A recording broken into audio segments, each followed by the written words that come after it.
반갑습니다. 제10차 인디코드 개발 협력으로 만들어가는 누군가의 기쁨 인디코드를 시작하도록 하겠습니다. 저는 오늘 사회를 맡게 된 전북대 국제인문사회학부의 김경현 교수입니다.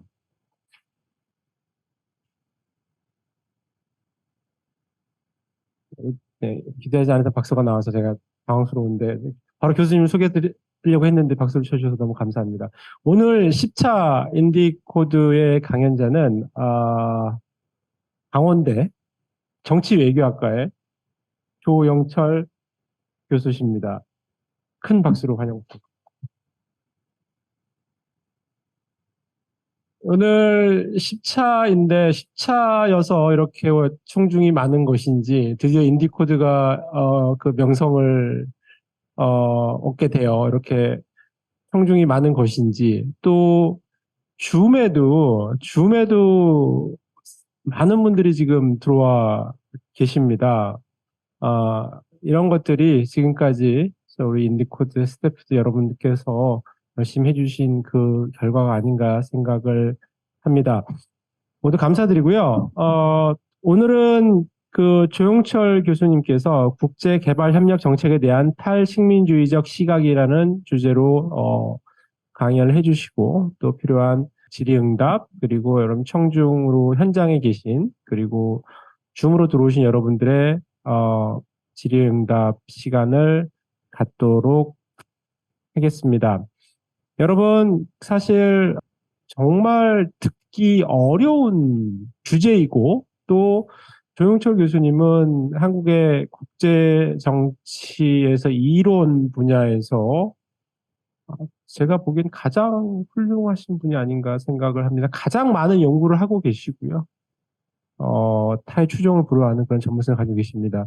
이런 교수님께서 우리가 일반적으로 무비판적으로 우리 개발협력자들은 지원을 해줘야 된다. 어떻게든 인게이지를 해야 된다라는 걸 기본 바탕으로 깔고 있기 때문에 이 원조에 대해서 사실 비판적 시각을 가지고 바라보기에는 쉽지는 않았을 겁니다. 이런 이슈 자체를 사실 이렇게 논하는 자리가 많지 않기 때문에 그런 측면에서 조 교수님께서 말씀하시는 강연하시는 내용은 저희에게 상당히 큰 인사이트를 줄 것이라고 생각을 합니다. 예, 감사합니다. 그리고 소개를 어떻게 되나요? 구 전북대 교수, 현 강원대 교수 소개가 되나요? 일단은 예, 그렇습니다. 오늘 뭐 초청해 주신 문 교수님하고 또 여기 기관 세 분 관계자께 정말 감사드리고요. 사실 이거를 준비하면서 좀 애를 많이 먹었던 게 이게 지금 제가 타겟으로 하는 어디언스가 대학생일 수도 있고 또 아니면 일반인일 수도 있고 아니면 전문가일 수도 있고 해서 이거를 어디에다가 제가 맞춰야 될지에 대한 고민이 많이 되더라고요. 그럼에도 불구하고 그냥 제가 아는 범위 내에서 제가 본 탈식민주의적 관점에 대해서 간략하게 좀 얘기를 나누면 좋을 것 같아요. 그러니까 제가 사실은 국제개발 협력을 전공하진 않았고요. 그리고 국제정치 이론을 하는 데 있어서 제가 쓰는 이론을 가지고서 한번 이렇게 보려는 시도거든요. 그리고 오늘의 그 논의를 진행할 때 탈식민주의가 무엇인가를 정의 안 하고 저는 하려고 해요.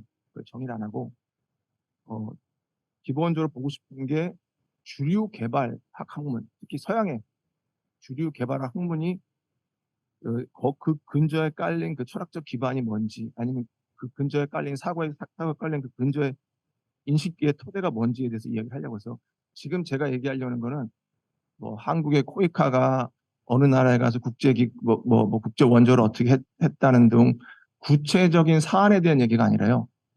기존의 국제 개발 협력 학자들, 특히 개발학자들이 어떻게 개발에 대해서 이야기를 하고 있는가를 제가 이야기를 할 겁니다. 그걸 비판적으로. 그러니까 소위 말해서 그들이 생산하는 담론에 대해서 제가 얘기를 하려고 해요. 그리고 이건 정책의 얘기가 아니라 우리가 그 개발학이라는 학문의 담론을 어떻게 만들어가는지에 대한 얘기라고 좀 보시면 될 것 같아요. 이게 아마 제 수업을 들은 분들은 알 텐데 이게 제가 수업 시간에 많이 제기하는 질문이거든요. 그러니까 우리 인간이 어떠한 행동을 하는 데 있어서 이론 없이 생각할 수 있는 거죠. 뭐 그냥 제가 질문하기보다는 답을 할게요. 기본적으로 이론 생각을 할 수가 없거든요. 우리는 현실적으로 생활을 할 때 이론을 쓰지 않는다고 생각하지만 우리가 신문을 보거나 경제활동을 할 때 은연중에 뭐 예를 들어서 신자유주의라든가 아니면 정치를 볼 때 현실주의라든가 우리는 이론을 소비하고 있거든요. 우리가 태어난 순간 우리는 이론의 그 거미줄 안에 있고 그 안에서 우리는 사회가 됐고 특정한 관점을 갖도록 교육을 받습니다. 그리고 그걸 피할 수 없고 그걸 당연시하고 그거에 대해서 한 번쯤 부자연스럽게 생각하는 것 자체를 부담스러워해요. 그래서 일단은 우리가 흔히 나는 객관적이야, 나는 중립적 얘기하지만 우리가 말할 때는 그 안에는 일정한 이론적 기반을 다 깔고 얘기하는 겁니다.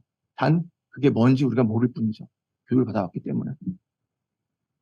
그래서 이론을 크게 두 가지로 나눌 수가 있는데요.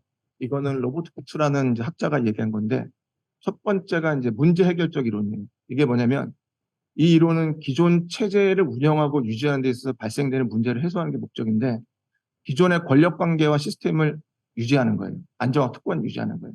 예를 들어서 국가가 어떻게 운영돼야 되느냐 대해서 우리나라도 이래서 연구재단이라는 재단이 있고 그 연구재단에서 국가에 기반할 수 있는 사회과학 지식을 생산하고 그 펀딩을 주면서 학자들에게 연구를 시켜요. 결국은 국가를 위한 수단적 지식을 생산하는 거죠. 근데 사실 지식이라는 게 국가를 위해서 생성이 돼야 하는 질문도 있어요. 왜 인간 기본에 대해서 생성돼야 되는 것도 아닌가? 또는 우리가 그냥 단순한 지위 위해 생성해야 되는 거 아닌가 하는 생각이 있거든요. 그래서 기본적으로는 문제 해결적 이론은 어떤 문제가 생겼어요. 그럼 그걸 해결하기 위한 지식 생산하는 거예요. 이거 아주 중요하고 필요한 이론이에요. 왜냐하면 우리가 그래서 교통사고 많이 난다. 그걸 어떻게 해결할 것인가? 그거에 대한 지식이 필요하잖아요. 아주 중요한 거예요. 그래서 국제정치에서는 그 예로 요즘 21세기에 뭐 중국의 부상이 되는데 중국을 어떻게 다룰 것인가? 이 어떻게 다룰 것인가라는 그 질문을 딱 던졌을 전제는 기존의 국제 질서를 어떻게 지킬까에 방점을 지키거든요. 기존의 자유주의적 국제 질서, 기존의 미국 주도의 자유주의적 국제 질서를 어떻게 지킬 것인가? 중국이 부상하는데 혹시 이 질서를 바꾸지 않을까? 이 부상하는 중국에 대해서 어떻게 하면 이 질서를 따르게 할 것인가? 아니면 부상을 막을 것인가? 기본적으로 이 지식은 기존의 질서를 지키는 지식이에요. 수단적 지식이죠. 그리고 예를 들어서 제가 알기로는 뭐 국제기업 협력에서도 ODA 뭐 분절화 문제 여러 기관들이 그 ODA를 해서 그 분절화 문제가 있다고 하는데 그럼 그 분절화 문제 어떻게 해결할 것인가? 구체적으로 아주 필요한 질문이고 지식이죠. 그래서 기존의 그 주류의 실증주의 국제관계론, 실증주의는 기본적으로는 객관적이고 중립적이고 그리고 일정한 일반성을 갖춘 지식을 생산하는 거여서 주류의 실증주의 국제관계 이론이나 주류의 국제개발 협력 연구는 수단적 지식, 국가를 위한 또는 상대방의 국가를 개발시키기 위한 개도국의 국가를 경제를 발전시키기 위한 지식, 그래서 수단적 지식을 추구하고요. 그 다음에 이제 다른 이론이 하나가 있는데 그건 이제 비판 이론이라는 건데 비판 이론에는 뭐 여러 가지 그 안에도 뭐 포스트 모더니즘부터 해서 뭐 탈식민주의도 예를 들어서 포스트 뭐 콜로니얼리즘, 디콜로니얼리즘 이렇게 나누기도 하고 지식 사회학, 그다음에 뭐 젠더, 환경 뭐 여러 문제가 있거든요. 이 비판 이론은 기존에 우리가 당연시 해온 전제, 상식, 통념, 터부에 대해서 한 번쯤 재고해 보는 거예요. 예를 들어서 제가 어렸을 때는 맹세를 했거든요. 그래서 국가와 민족의 충성을 다한다고 다짐을 했어요. 그때는. 근데 제가 한번 생각해 보니까 국가와 민족을 위해 충성을 다해야 되나? 그런 생각이 들더라고요. 국가라는 자체가 인간을 보호하기 위해서 존재하는 거 아닌가? 그럼 그 인간이 더 중요한 거 아닌가 하는 생각이 들더라고요. 그래서 이거는 기본적으로 우리가 사회가 살면서 던져진 우리가 자연스럽게 습득한 우리가 상식이라고 생각한 것에 대해서 한 번쯤은 생각해 보는 거예요. 예를 들어서 300년 전에 노예제는 어떻게 보면 합법적 제도였죠. 그걸 당시 사람들은 주류의 유럽 사람들은 노예자 당연한 거 아니야? 어차피 노예들은 사람도 아닌데 동물인데 트레이드하고 그다음에 착취하고 당연한 거였죠. 그런데 우리가 그거에 대해서 의문을 제기하고 인권이라는 관념을 갖는 순간부터 노예제는 잘못된 거예요. 그리고 그것에 대해서 우리는 거부하고 그걸 바꾸려고 하고 그래서 인간의 역사를 보면 사실은 당연시 되었던 게 바뀌면서 역사 바뀌었거든요. 인권이란 가치도 그렇고요. 조선시대 인권이란 가치가 있었다면, 양반들이 인권이란 가치가 있었다면 노비를 양반 동등한 주체로 봤을까요? 그러니까 이러한 인권이란 단어 하나도 이론이거든요. 그 이론이 어떻게 보면은 현실을 구성하거나 만들 수가 있어요. 기간은 오래 걸리더라도. 그래서 비판적 지식은 우리가 한번 좀 성찰적으로 생각해 보는 거예요. 우리가 당연시하는 거. 그리고 좀 또 다른 생각의 생각의 스페이스를 열어서 우리가 한번 다른 대안들을 찾아보게 해주는 거예요. 이게 이제 비판 이론이고, 국제관계에 있어서는 우리가 국제 체제 시초는 베스트팔렌 조약이라고, 유럽에서 30년 전쟁이 끝나고 유럽의 국가들이 주권 국가를 만들어서 그게 전 세계로 퍼져나갔다. 결국은 유럽이 모든 지식과 국제관계의 기본의 틀을 만들었고 그게 퍼져나갔다. 그래서 유럽이 센터다. 이게 이제 주류 이론이거든요. 사실은 그게 아니라, 국제관계 기본은 그게 아니라 1492년에 콜럼버스가 신대륙을 발견한 게 아니죠. 신대륙을 발명한 거죠. 그 대륙에는 사람들이 살고 있었고, 그 대륙에는 역사가 있었고, 그 대륙에 사람들이 역사를 유지하고 삶이 있었죠.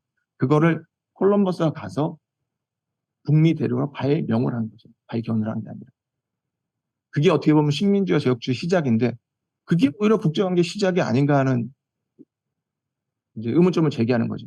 베스트팔렌 지역이 아니라 사실은 콜럼버스의 북미 대륙의 도착이다. 그리고 IMF나 월드뱅크 같은 경우는 기본적으로는 우리가 말하는 글로벌 사우스의 국가들을 도와주게 이게 그 주 목적인데, 사실 과연 그렇냐는 거죠. 그러니까 기존의 IMF나 월드뱅크가 받았던 비판점 중에 하나가 과연 누구의 이익에 복무하냐는 거죠. 이 논쟁은 1997년도 말에 우리나라가 그 금융 이제 외환위기가 있어서 우리도 IMF의 그 프로그램을 이제 돈을 지원을 받았는데, 그 이후에 IMF에서 요구하는 소위 말하는 재구조와 뭐 리스트럭처링 프로그램을 우리가 이행을 해야 되는데, 과연 그게 한국 국민들에게 도움이 되느냐. 그래서 여러 가지 디베이트가 있거든요. 과연 한국의 시장만 열어준 거 아니냐. 뭐 이런 여러 가지 논쟁들이 있어요. 그러니까 IMF나 월드뱅크가 꼭 필요한 조직이고, 정말로 많은 일도 하고, 우리 정말로 복지를 증진하는 데도 불구하고, 한 번쯤은 그 일들이 과연 100% 좋은 거고 100% 그것이 글로벌 사우스 국가들의 국민들의 이익에 복무하는지 한번 생각해 볼 필요가 있다는 거죠. 그래서 비주류 탈시중주의 국제관계 이론이나 소위 말하는 성찰적 국제개발 협력 이론가들은 이런 것에 대해서 비판을 하고, 우리가 그러면 어떻게 하면 좀 더 인권 친화적이라기보다는 좀 더 그들의 목소리를 지금 그 글로벌 사우스의 그 기저의 그 국가도 아니라 그 거기에 있는 그라운드에 있는 사람들의 목소리를 들을 수 있는 국제개발 할까에 대한 이제 고민들을 많이 하죠. 그러기 위해서 이제 우리에게 인식의 전환이 필요하다는 얘기를 하고요. 여기서 중요한 거는 주류 국제개발학은 결국은 개도국들을 어떻게 보면 더 경제 발전시킬 것에 포커스를 맞추는데, 여기서 생각할 거는 지식 생산의 정치를 한번 생각해 보도록 했어요. 그러니까 이게 마이클 포커라고 이제 좀 유명한 철학자가 지식과 권력은 연계된다고 보거든요. 그러니까 지식은 이 권력이랑 독립적이지 않고, 지식이 권력을 유지시키는 도움을 주고 권력이 지식을 또 생산하고 상호 강화한다는 거죠. 그래서 통치의 수단으로 지식을 쓴다는 거죠. 그 대표적인 게 제국주의 시대 때 우생학이라는 학문이 있었어요. 그 학문은 뭐냐면 과학이에요. 과학의 이름으로써 흑인, 백인, 황인종, 인종을 나눈 다음에 왜 백인이 우월한가에 대해서 논의를 하는 거예요. 근데 그거를 과학이란 이름으로, 객관적이고 중립적인 과학이란 이름으로 논의를 해요. 우생학이란 이름으로. 그래서 그 우생학이라는 그 학문의 근저를 기반에 깔고 식민 지배를 하는 데 있어서 자기들이 갈 수 있는 심리적 죄의식 같은 걸 털어낼 수가 있죠. 왜냐하면 어차피 쟤네들은 열등한 민족이기 때문에 우리가 계몽을 해야 된다는 전제가 깔리는 거죠. 그래서 그게 있고, 또 제국과 사회과학. 그래서 미국이 예를 들어서 기존의 어떠한 제국주의나 아니면 강대국 있을 때 그 강대국들이 커하기 위해서는 그 강대국의 이론을 서포팅하는 사회과학이 있거든요. 그러니까 예를 들어서 비판적으로 볼 경우에는 요즘 중국에서도 국제관계 이론들을 막 생산해요. 기존에 없었는데. 중국의 부상에 따라서 중국의 공산당의 그 통치행위나 국제관계를 해석할 필요가 있는 거예요. 그래서 그거를 도와줄 수 있는 이론들, 뭐 예를 들어서 케인시아라고 천하 이론, 무슨 뭐 관계성 이론, 이론들이 많이 나오고 있어요. 근데 그거는 미국도 마찬가지예요, 사실은. 그래서 지식이라는 게 어떻게 보면은 그 시대와 그 환경에 따라서 생산되고 소비되고 유통된다는 거죠. 그래서 제가 이제 좋아하는 소설가 중에 최윤이라고 있는데, 최윤의 서유기에 보면은 지식의 유통 구조를 누가 조작하냐에 따라서 그 시대를 살고 있는 사람들의 정신 모습이 정해진다고요. 그러니까 제가 어렸을 때는 냉전 시대에서 반공주의가 아주 절정에 달했거든요. 그래서 저 초등학교 때는 반공 포스터 대회, 웅변되는 거 다 했단 말이에요. 그때 반공은 하나의 가치가 아니라, 그때 반공은, 제가 느끼기에 반공은 그때는 팩트였어요. 근데 그 반공은 팩트가 아니죠. 그때 반공은 지식이었어요. 그리고 우리가 배워야 되고 암기해야 되고 시험 문제 봐서 풀어야 되는 거였어요. 그 시험을 잘 봐야지 칭찬을 받고. 그렇기 때문에 한 시대를 주도하는 그런 담론들이나 지식은 어떻게 보면은 권력과 연계가 돼 있다는 거죠. 그래서 물어보고 싶은 게, 그러면 주류의 국제 특히 개발학, 이 가치 중립적이고 정말로 본인들은 그 개도국의 사람들의 복지를 증진하기 위해서 그걸 한다고 하는데 정말 그런가? 한 대한 질문을 한번 해볼 필요가 있겠죠. 그래서 그 시대적으로 잠깐 이제 몇 개 중요한 저자 같은 거 좀 보려고 하는데, 그 전에 주장이 한 가지인데, 이제 비판적 학자들이 이제 하는 주장 중에 하나가, 주류 개발학과 연관된 사회과학은 식민주의 학문이라는 거죠. 듣기엔 되게 불편하거든요. 아니, 내가 왜 식민주의, 나는 정말로 소명에 차서 정말로 국제개발을 하는 거고, 개발학을 하는 거고, 그리고 발전을 위해서 노력하는데, 내가 식민주의자라고? 내가 제국주의자라고? 이제 그렇게 들릴 수가 있잖아요. 근데 이제 그걸 행위를 하는 사람들이 제국주의라는 얘기가 아니라, 우리가 생산한 지식에 있는, 깔려 있는 그 근저에 있는 인식이 식민주의일 수 있다는 거예요. 그래서 이런 주장이 있고요. 이런 주장을 하는 데서 그 두 가지 근거가 있는데, 두 가지 이제 큰, 뭐랄까, 그 논점이 있는데, 주류 국제 개발학에서는 그 기억 상실이 일어나요. 식민주의와 제국주의에 대한. 기존의 서구가 산업화되고 발전하는 데 있어서 식민주의 착취와 노예제도는 그 베이스에 있었거든요. 그런데 주류 국제 개발학은 그거에 대해서는 전혀 얘기하지 않아요.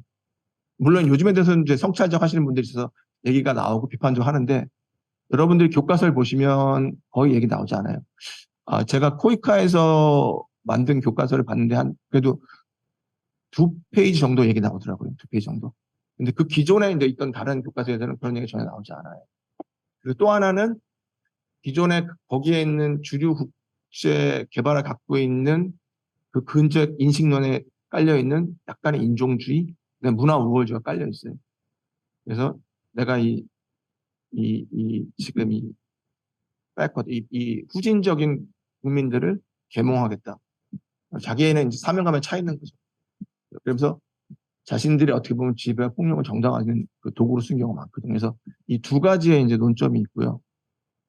첫 번째가 이제 이게 1960년대도에 이제 나온 책인데, 1945년도에 이제 2차 대전이 끝나고 이제 냉전이 시작되면서 이제 그 당시에 이제 많은 국가들이 독립을 얻었잖아요. 그러면서 서구에서 주류 이제 경제 발전하는 서구에서 이 책이 이제 나왔는데, 로스터가 이제 경제 발전의 단계라는 책을 냈어요. 그래서 이게 되게 개발학을 하시는 분들, 그 개독을 도와주는데 어떻게 도와줘야 될까 하는 분들에 대해서 이게 되게 반향이 있던 책이거든요. 그래서 기본적으로 이 책의 논점은, 유럽의 국가가 이러한 5개의 단계를 따라서 경제 발전했다는 거죠. 그리고 서구가. 그리고 이건 성공적이었다. 그리고 이것이 맞는 경제 발전의 단계이다. 고로 개도국, 그다음에 소위 말하는 글로벌 사우스, 당시엔 제3세계 국가들은 이 길을 따라라. 만일에 이 길을 따르지 못하면, 만일에 여기서 너희들이 발전을 못한다면 그것은 너희들이 이 길을 제대로 따르지 않았기 때문이다. 그러니까 너의 발전은 전적으로 이러한 스테이지를 정확히 밟아 나가느냐에 있다는 거죠. 그러니까 기본적으로 여기서는 식민지나 이런 건 전혀 얘기 안 하고 제로 베이스에서 얘기하는 거예요. 그 전에 역사는 전혀 얘기하지 않은 상태에서 너의 발전은 우리가 우리의 발전 방향을 전수해 줄 테니 그대로 따라 얘기를 하고 있는 거거든요. 근데 과연 그런가 하는 생각을 해볼 필요가 있죠. 이제 오른쪽에 있는 게 이제 면화의 제국, 이제 Empires of Curtain이라고 이제 역사를 조금 이제 좀 전 세계적 역사를 보는 거거든요. 기존의 역사는 강자, 이제 백인 주류 중심적으로 써야 했는데, 이 책도 이제 좀 비판적 보자는 거죠. 그래서 기본적으로 제국이나 식민주의들이 서구의 제국주의나 식민주의 발전을 할 때, 산업화를 할 때, 사실은 그 기반에는 그 노예제를 통한 노동력 확보가 있었거든요. 돈을 안 주고. 그리고 노동력 확보하면서 주민 통제를 위해서 관료제를 만들었어요. 그 당시 그 식민 지배 국가에다가 통제를 하는 거죠. 거기에 있는 식민지 국가들의 그 자원들을 최대한 착취하는 거죠. 그래서 이들이 당시에 뭐 민주주의, 자유주의 이런 가치들 얘기했거든요. 그 가치들은 오직 유럽 안에서만 유통되는 거예요. 유럽 바깥의 아프리카나 비유럽 국가에서는 그런 건 통용이 되지 않는 거죠. 그래서 사실 그 당시의 자유주의는 백인들의 유럽의 자유주의지 전 세계 사람들의 자유주의가 아닌 거였어요. 그래서 노예제가 얼마나 그런 착취들이 사실은 유럽이나 서구의 산업화 발전에 얼마나 기여를 했는가에 대해서 얘기를 하고 있고, 그 옆에 책은 1619년이라는 건데, 이게 작년에인가 재작년쯤에 이제 뉴욕타임즈에서 나온 책인데 상당히 이제 또 이제 지금까지 논쟁점이 있는데, 우리가 기본적으로 미국 역사를 생각할 때는 1976년에 독립선언을 하고 그 당시가 이제 미국 역사의 시초라고 보는데, 이건 그렇다면 그게 아니라는 거예요. 1619년도에 처음으로 그 미국의 그 버지니아에 노예들이 도착을 했고, 그 당시 제임스타운인가 하는 데서 노예를 팔기 시작했어요. 그게 미국의 시작이라는 거예요. 미국이라는 나라는 면화를 기반으로 하고 노예제 착취를 기반해서 팽창한 나라라는 거죠. 그리고 사실 보면은 그 미국의 독립선언서에 보면은 그런 말이 나오거든요. All men are created equal. 모든 사람들은 공평하게 태어났다. 단 여성과 흑인은 제외. 그리고 우리가 미국에서 알고 있는 독립 그 건국의 아버지들 대부분 노예제 주인들이었어요. 사실은. 그래서 이 1919년은 뭐냐면 미국에 깔려 있는 도로망부터 해가지고 민주주의부터 해가지고 그 근저에는 흑인들의 희생이 기반이 되어 있다는 거예요. 그런데 미국의 주류 역사들은 그걸 얘기하지 않는다는 거죠. 미국은 정말 유럽의 사람들이 와서 토착민들이 그 사람들이 이민을 와서 백인 이민자들이 개척을 해서 건국한 아주 위대한 나라라는 거죠. 그 개척할 때는 원주민들에 대한 학살도 있었고, 그래서 얘기하지 않는다는 거죠. 과연 그 개발이라는 게 순수한 유럽의 백인들만의 그러한 힘으로서만 개발이 됐냐는 거죠. 그래서 이제 아까 첫 번째 얘기했던 경제 발전의 단계에서 이런 걸 우리가 얘기 안 하고 경제 발전의 단계를 얘기하는 게 맞냐는 거죠. 사실은. 그래서 이제 또 아까도 얘기했지만 이제 제가 좋아하는 이제 저자 중에 한 명이 소설가 최인훈이라는 사람인데, 그 글 중에 이제 한 토막인데, 사실 서구 국가들은 제국주의를 대외 정책으로 하고 민주주의를 대외 정책으로 썼거든요. 그러면서 민주주의 자체를 아주 탄탄하게 유지할 수가 있었어요. 왜냐하면 식민지에서 가져오는 자원들로 국가의 경제 발전을 탄탄히 하시기 때문에 민주주의가 꼽힐 수 있는 기반이 잘 깔려 있는 거예요. 그리고 그 민주주의 안에도 다른 의견들이 있지만 식민주 통치에 관련된 건 좌파든 우파든 똑같이 동일해요. 최대한 착취를 하고 우리의 본국에 소위 말하는 마더랜드에 그 이익에 복무를 해야 된다는 거예요. 그래서 이제는 다 끝났고, 이제 그 회색의 이게 1960년도에 나온 책인데, 그 당시에 이제 최인호는 한국 같은 케이스 같은 경우에 식민지 없는 민주주의는 크나큰 모험이다. 이제 뭐 이런 식의 얘기해요. 그리고 한번 이 책도 한번 읽어보면 좋을 것 같아요. 소설이라는 게 그 당시 시대를 배경으로 하기 때문에 이게 1963년도에 나온 소설이에요. 되게 유명한 소설이에요. 그리고 아까는 제가 보여드린 게 1965년도에 나온 책이었잖아요. 그러니까 지금은 여기 Under Development is State of Mind, 이거는 1985년도에 나온 책이에요. 이건 기본적으로 저개발은 정신상태 문제라는 거죠. 그리고 이제 라틴 아메리카 케이스를 본 거예요. 그러니까 지금 라틴 아메리카가 이렇게 당시에 1985년도에 이렇게 개발이 안 된 거는 개발할 수 있는 문화적 요건도 아니고 그 사람들의 심리 상태나 그 나라의 문화들이 개발하는 데 있어서 맞지 않는다는 거죠. 어떻게 보면은 유럽의 문화를 따라야 한다는 거죠.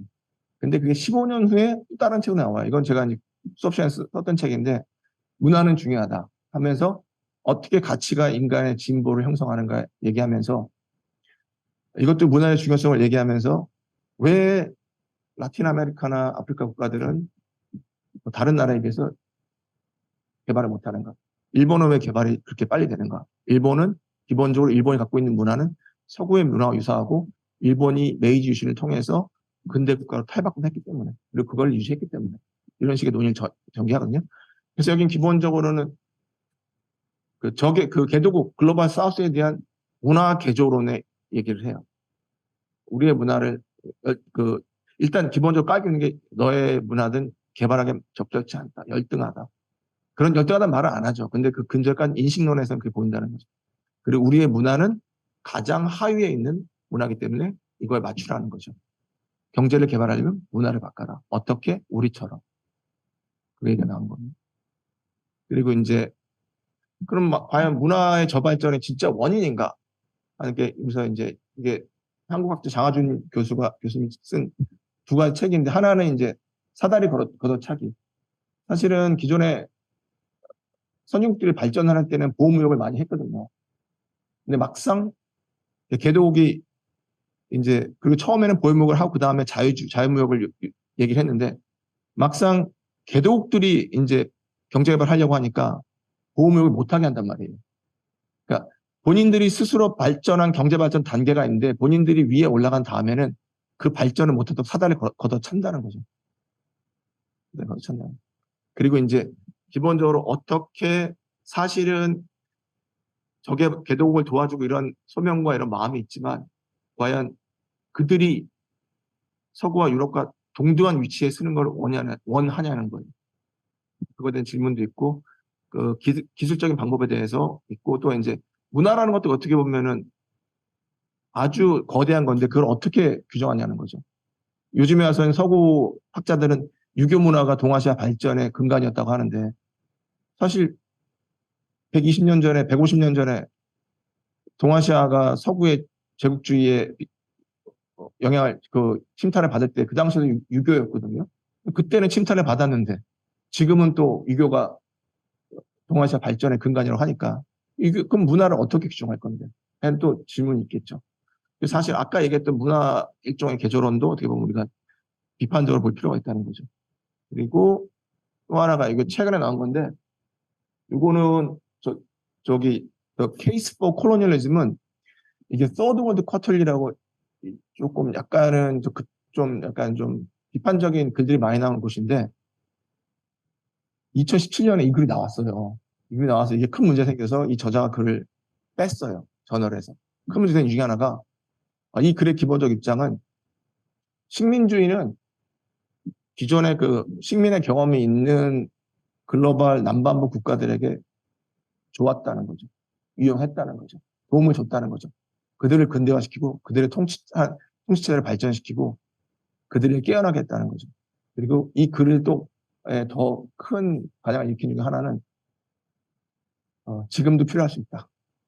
그래서 리콜로니제이션을 요구해요. 그래서 오히려 약한 국가들이나 아주 지금 붕괴된 국가들은 기존의 콜로니얼한 식민주적인 가버넌스를 재구축할 필요도 있고 그리고 그 웨스턴 그 미국 서구 식민지 때의 어떤 그 기반들을 한번 좀 다시 생각해보고 그것에 기반해서 식민주의 통치에 대한 얘기를 하고 있어요.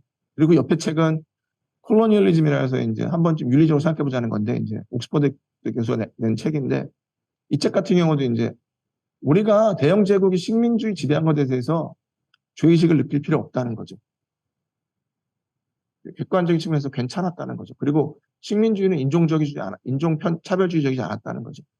서구 사회가 이렇게 식민주의에 대해서 죄의식 갖는 것 자체가 스스로에 대한 격하라는 거죠. 뭐 그런 논의를 해요. 사실은 지금 이제 이것에 대한 문제도 많죠, 사실은. 사실은. 근데 지금 그대로 얘기했으니까. 그래서 여기에 이제 그 쭉 아까 책부터 나온 이제 주류 어떻게 개발시켜야 되는에 대한 그 책들을 보면, 이거는 뭐 되게 유명한 사람이 얘기하는데, 에드워드 사이드의 그 오리엔탈리즘이 그 사람들 인식에 이제 그 근저에 깔려 있어요. 그래서 그 서구가 이제 이 책들을 보면 정말 그 타자, 소위 말하는 글로벌 남반부를 제대로 있는 그대로 이해하는 게 아니라 그들이 원하는 방식으로 일을 하는 거예요. 그래서 서구가 동양을 재현하는 거예요. 글로벌 남반부를 재현하는 거예요. 그래서 그 동양을 이야기하면서 자기의 정체성이나 우월성을 규정하는 거예요.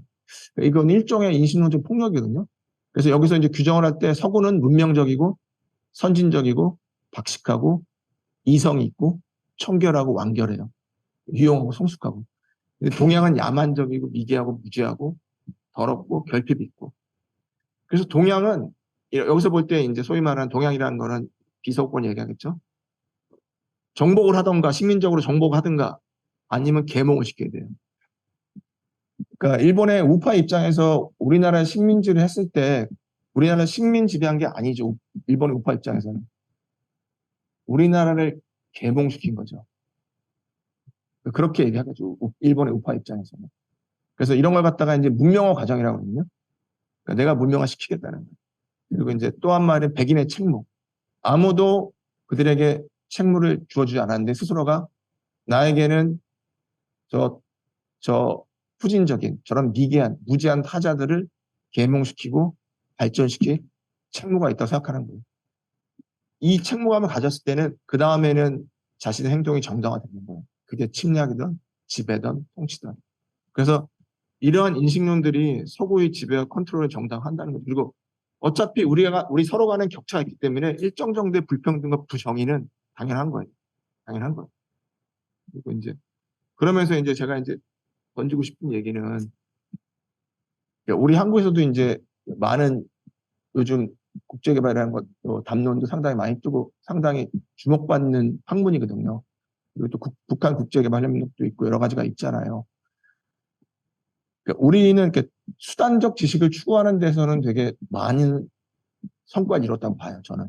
한국 국제개발협력이라든가 북한개발협력이 수단적 측면에서는 어떻게 북한을 개발시킬 것인가, 어떻게 글로벌, 그러니까 사우스, 남반부 국가들을 도와줄 것인가에 대한 수단적 지식을 많이 차였다고 봐요. 근데 성찰적 지식 측면에서 과연 글로벌 남반부를 볼 때 개발의 발전의 주체가 우리인가? 발전의 주체는 그 땅에 살면 그들이 아닌가요? 그들이 아닌가요? 우리가 가서 뭘 막 했겠다. 그러니까 그들의 목소리를 듣고 그들을 이해하는 게 먼저지 우리가 사명감을 찾아서 그들에 가서 뭘 해주겠다는 게 먼저가 아니라 그러니까 북한 개발협력 같은 것도 이제 이건 개발협뿐만 아니라 우리나라에 나오는 북한학 책의 대부분 이제 주류적 학문에 있어서 이게 뭐냐면 북한이 그 자체로 북한이 어떤지 이야기보다는 북한이 어때야 한다를 이야기해요. 어떻게 바뀌어야 한다. 그러니까 제가 얘기하고 싶은 거는 북한을 이해하자는 건데 북한을 이해하자는 의미는 북한에 동의한다는 게 아니에요. 오히려 더 명확하고 좋은 정책을 내기 위해서 타자에 대한 이해를 선행하자는 거죠. 북한 잘못하는 거 엄청 많죠. 인권 문제 심각하죠. 핵 문제 심각하죠. 일단은 그럼에도 불구하고 과연 그러니까 북한 개발 협력이라든가 아니면 우리가 북한에 대한 국제 관계 학이 있으면 북한을 얘기할 때 얼마만큼 그들을 이해하고 우리가 얘기하고 있습니다. 그리고 우리가 북한을 얘기하고 예를 들어서 글로벌 남북을 얘기할 때 그들을 이해하는 소스는 무엇인가? 대부분 서양에서 나온 교과서들, 서양에 있는 매스미디어가 얘기하는 것들, 우리가 정말로 그들의 목소리를 듣는가에 대한 우리가 한번 생각을 해볼 필요가 있다는 거죠. 그래서 이거는 제가 얘기하고 싶은 거는 어떤 하나의 특정 지식이나 하나의 특정 이론이라기보다는 우리가 하고 있는 행위에 대한 태도, 그리고 우리가 타자를 바라보는 시선, 그리고 혹시 내 안에 오리엔탈리즘이 있는 거 아닌가? 과거에는 한국이 오리엔탈리즘의 타겟이었는데, 희생자였는데, 나 스스로 똑같이 그걸 반복하고 있는 거 아닌가에 대한 한번 고민을 해보자는 거죠. 그래서 그런 측면에서 한 번쯤은 수단적 지식을 계속 축적하면서 동시에 성찰적인 인풋이 계속 들어와 주는 게 좋지 않을까 하는 그런 쪽에서 바라보자는 거죠. 그래서 이게 이제 뭐 일종의 제가 오늘 하고 싶은 탈시민적 시각에서의 개발 협력입니다. 예, 감사합니다. 많은 성찰이 됐습니다. 내가 무심코 했던 말이나 행동, 혹은 이게 더 나아라고 제안했던 방법론들, 개도국에서 것들이 이렇게 비칠 수도 있고 또 이게 문제가 될 수도 있고 내가 잘못 알았을 수도 있구나라는 생각을 하게 되는 시간이었습니다. 사실은 오늘 제가 그 조영철 교수님의 이제 강의 안을 받고 우리 학생들 개발학을 공부하고 있는 우리 학생들뿐만 아니라 국제개발협력의 최일선에서 활동하고 계시는 기관이나 전문가분들이 개발협력에서 사실은 이런 고민들을 하기 쉽지 않았을 거예요. 지금 하고 있는 프로젝트들 혹은 연구들 이런 것들을 어떻게 집행할 것이냐, 이걸 어떻게 이행할 것이냐에 대한 고민들을 하시지. 지금 우리가 하고 있는 이 사업의 기본적인 베이스가 되는 이론이나 접근법이 과연 맞는 것이냐. 일단 그거를 의심하기 시작하면은 비판적으로 생각하기 시작하면은 이제 프로젝트는 이제 산으로 가겠죠. 예. 보통 이제 과업 지시서가 있고 목표가 딱 정해진 상태에서 어떤 활동을 하라고 딱 사업까지 짜서 나오는 게 보통 사업이기 때문에 현실에서 국제개발 협력을 일체일설에 혹은 있는 사람분들은 이런 고민들을 하기 쉽지 않았을 것입니다. 그럼에도 불구하고 오늘 했던 내용들은 어느 것 하나 버릴 게 없는, 그리고 개발 협력을 사랑하는 사람이라면 꼭 마음속에 깊이 간직해야 될, 그리고 계속해서 가져야 될 문제의식이 아닌가 그렇게 생각이 됩니다.